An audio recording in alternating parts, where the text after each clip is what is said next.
आज से लगभग 20,000 साल पहले हम यूरोपियन के एक कबीले को देखते हैं। वह उस दौर में कबीलों की शक्ल में रहते थे और एकजुट होकर एक साथ शिकार पर निकलते। उसी दौरान हम एक सरदार को देखते हैं। आने वाली सर्दियों के लिए वो अपने कबीले के लोगों के साथ शिकार पर निकलता है और वो अपने सामने एक बहुत बड़ी जंगली भैंसों का विशाल झुंड देखते हैं और कबीले के लोग उन पर हमला करते हैं। और उसी दौरान सरदार के बेटे घीड़ा के पीछे एक जंगली भैंसा लग जाता है। वो खौफ के मारे बिना कुछ सोचे वहाँ से भागने लगता है। सरदार उसको चिल्लाकर बोलता है कि आगे से हट जाओ, लेकिन वो डर के मारे बगैर कुछ सुने भागते ही रहता है। वो जानवर बहुत ही फुर्ती से घीड़ा को एक जोरदार टक्कर मारता है और उसे अपने सींगों पर उठा लेता है और एक बहुत ही गहरी खाई की तरफ तेजी से दौड़ने लगता है। सरदार बेटे को बचाने के लिए एक भाले से उस पर हमला करता है, लेकिन तब तक वो भैंसा घीड़ा को एक बहुत ही गहरी खाई के नीचे फेंक चुका था। और एक हफ्ता पहले हम घीड़ा के कबीले को देखते हैं। वो सब शिकार पर निकलने के लिए तैयारी कर रहे थे। घीड़ा की माँ सरदार से कहती है कि ये अभी बहुत छोटा है, तुम इसको शिकार पर साथ लेकर मत जाओ। लेकिन सरदार कहता है कि ये अब बड़ा हो चुका है और सर्दियों के लिए हमारा शिकार करना बहुत जरूरी है। यूं समझो कि ये उसका इम्तिहान लेने का वक्त है। सभी शिकार के लिए रवाना होते हैं और मीलों दूर सफर करने के बाद वहीं पर वो एक दूसरे कबीले से मिलते हैं। वो भी इन्हीं कबीले वालों की तरह सर्दियों का खाना इकट्ठा करने के लिए निकले हैं और सुबह सुबह अपनी अपनी मंजिल की तरफ निकल पड़ते हैं। ये रास्ता बहुत ही जानलेवा और बेरहम है। उनके कई पूर्वजों ने इस सफर में अपनी जान गंवाई है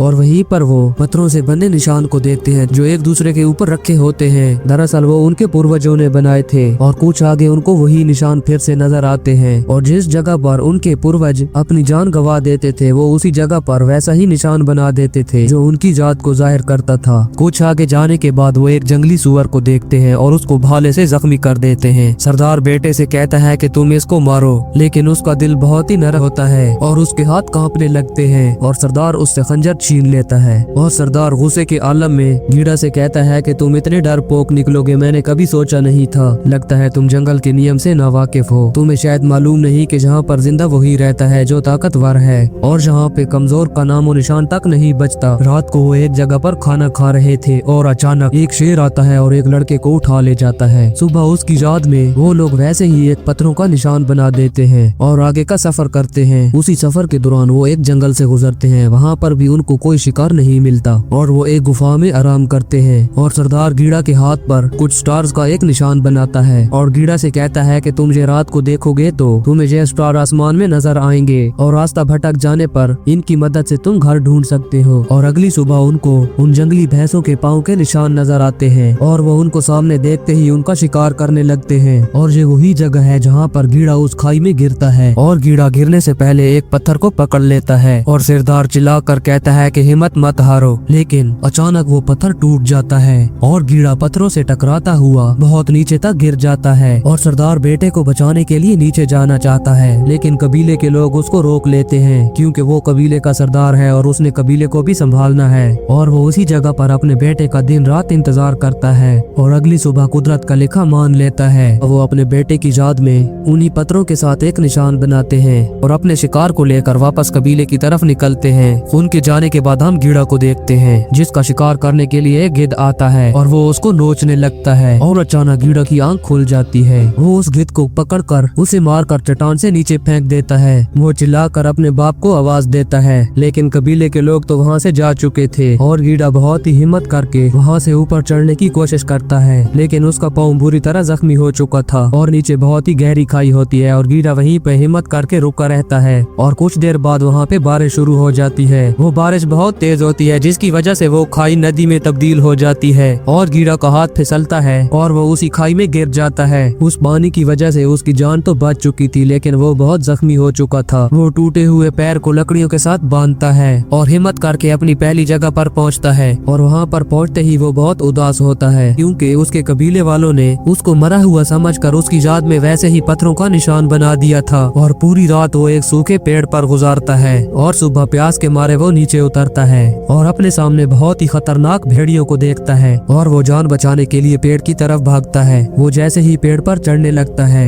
एक भेड़िया उसकी टांग से पकड़ लेता है और वो अपनी जान बचाने के लिए चाकू से उस भेड़िए को जख्मी कर देता है और वो भेड़ियों के खौफ से काफी टाइम वहाँ पर गुजारता है। और जब उसकी आंख खुलती है वो देखता है कि बाकी भेड़िए वहाँ से चले गए, सिर्फ एक ही भेड़िया वहाँ पर मौजूद है जिसको उसने जख्मी किया था। क्योंकि वो चलने की हालत में नहीं था। गीड़ा लकड़ी की मदद से एक भाला बनाता है। वो भेड़िए पर वार करने ही वाला था कि उसके दिल में भेड़िए के लिए रहम बैठ जाता है। गीड़ा उस भेड़िए को लेकर एक गुफा में जाता है और दोबारा अपने जख्मों को ठीक करने के लिए जड़ी बूटियां इकट्ठा करता है। जड़ी बूटियां लेकर वो वापस उस गुफा में आता है और वहाँ पर पानी पीने लगता है। उधर भेड़िया भी अपने आप को आजाद कर लेता है और गीड़ा की तरफ देखने लगता है और भेड़िया उस पर गुर्राने लगता है और वो भेड़िए को समझाने की कोशिश करता है कि मैं तुम्हारी रक्षा कर सकता हूँ। और अपनी जान बचाने के लिए गीड़ा जो कीड़े खा रहा था वो उस भेड़िए को भी डालता है और दोनों जख्मी होने की वजह से उसी गुफा में रहते हैं। और अब धीरे धीरे उनके दरमियान दोस्ती हो रही थी और रात को वो अपने बाप के बनाए गए स्टार्स को देखता है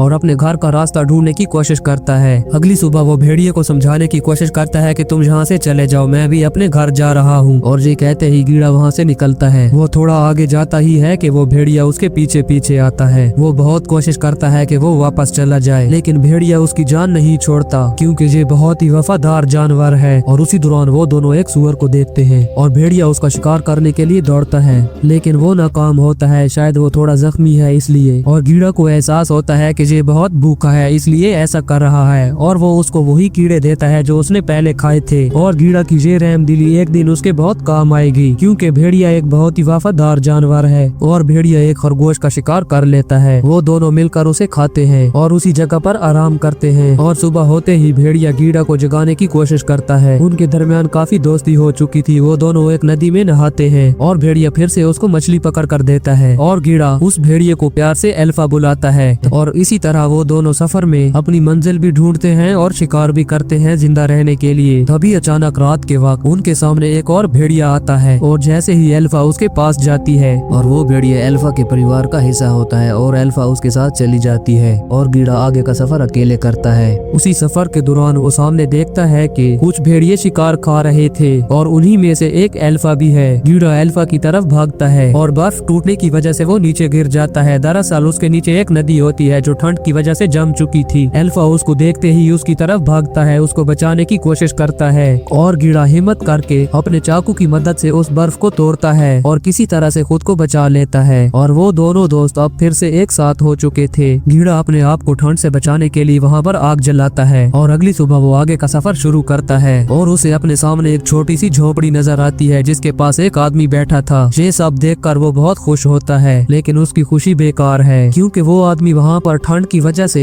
बिल्कुल जम चुका था। उसकी मौत तो कब की हो चुकी थी। और गीड़ा उस आदमी का तीर कमान उठा लेता है कि शायद उसकी जान बचाने के लिए काम आए और कुछ लगड़बगे उन पर हमला कर देते हैं। वो अपनी जान बचाने के लिए एक गुफा में घुसते हैं, लेकिन एक मौत से बचकर वो दूसरी मौत के मुंह में आ चुके थे। वो गुफा एक शेर की थी। वो शेर गीड़ा पर हमला करने ही वाला था कि बीच में अल्फा आ जाती है और गीड़ा की जान बचाने के लिए वो उस शेर से लड़ती है और गीड़ा हिम्मत करके उसी मुर्दा आदमी के तीर कमान से उस शेर पर हमला करता है और उसको मार गिराता है। शायद ऐसी वफा सिर्फ जानवरों में देखने को ही मिलती है। गीड़ा कहता है कि हम दोनों हमेशा एक साथ रहेंगे और फिर से वो ठंड से लड़ते हुए अपने आगे का सफर तय करते हैं और आखिरकार वो उसी निशान के पास पहुंचते हैं। उसको कुछ हौसला मिलता है क्योंकि वो घर के बहुत करीब पहुंच चुका है और वो हिम्मत करके अपना आगे का सफर जारी रखता है। और अब अल्फा की हालत बहुत बिगड़ चुकी थी। जख्मी होने की वजह से वो वहीं पर गिर जाती है और गीड़ा उसको अपने कंधों पर उठा लेता है और थोड़ी दूर जाने के बाद गीड़ा भी हिम्मत हार जाता है और दोनों वहीं पर लेट जाते हैं और गीड़ा थकन के मारे वहीं पर सो जाता है। और वहीं पर उसको एक पुराना ख्याल आता है। उसको वही बातें याद आती हैं जो शिकार पर आने से पहले उसका बाप उसकी माँ से कहता है। और ये ख्याल आते ही गीड़ा के अंदर फिर से हिम्मत जागती है और अचानक उसकी आंख खुलती है और वो फिर से हिम्मत करता है और अल्फा को उठाता है और आगे बढ़ता है। मीलों के सफर के बाद आखिरकार अपने कबीले को देख लेता है। जब वो कबीले में आता है तो वहाँ के लोग हैरान रह जाते हैं क्योंकि पहली बार कोई इंसान एक जिंदा भेड़िए को अपने साथ लाया है। और गीड़ा को जिंदा देखकर सरदार और उसकी बीवी बहुत ज्यादा खुश होते हैं और गीड़ा अल्फा की जान बचाने का कहता है और वहीं पर बेहोश हो जाता है और कबीले के लोग उन दोनों का एक साथ इलाज करते हैं। कबीले की एक औरत अल्फा के एक बच्चे को उठाती है और कहती है कि इस कबीले में तुम्हारा स्वागत है। ये सब देखकर गीड़ा बहुत खुश होता है क्योंकि उसे इस बारे में कुछ मालूम नहीं था। और कुछ दिन बाद हम दोनों दोस्तों को एक साथ बैठा देखते हैं और साथ में अल्फा के बहुत से बच्चों को भी। वफादारी और रहमदिली का रिश्ता सबसे बड़ा होता है, फिर वो रहमदिली किसी इंसान के लिए हो या जानवर के लिए।